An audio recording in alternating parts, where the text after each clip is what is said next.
Mavlono Jaloliddin Rumiyni asling kabi ko'rin yoki ko'ringaning kabi bo'l iqtibosini asl mohiyati nimada? Ya'ni inson o'z aslini qanday tanib oladi? Boshqacha qilib aytganda, aslimiz qaysi-yu niqobimiz qaysiligini aynan bugungi kunda qanday ajratib olishimiz mumkin? Odamlar 3 toifa bo'ladi deyishadi.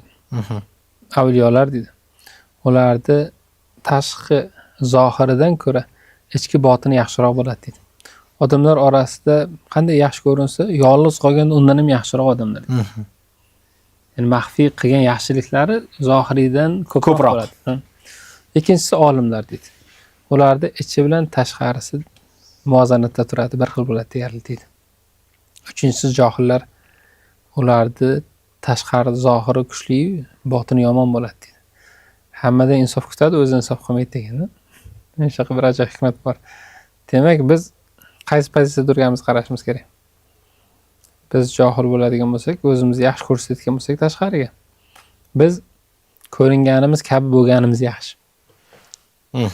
Ya'ni odamlar biz haqimizda o'ylaydigan gapiga yetib olishimiz kerak amalan.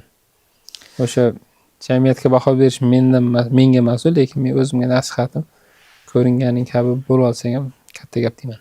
Aslida. Chunki asling kabi ko'rinadigan bo'lsang, aytadimi, ijtimoiy tarmoq chiqqandan keyin uni ahmoqligini hamma bildi. Mikrofon unga yetguncha faqat qarindoshlar bilardi. Shuning uchun hamma ichimizdagi narsani tashqari chiqarishimiz shart emas ekanda. Hayotga bir marta kelib qolasan, xohlagancha yasha. Ichingdagi hamma narsani sen chiqarib yengillashing kerak deb turib aytayotganda sal o'ylab gapirsin. Bu odamning xayoliga nimalar kelmaydi deysiz. Shuning uchun bu tarbiya topmagan nafs har balon xohlaydi. Ko'nglingiz tusagan narsani qilib ketaversangiz bo'lmaydi.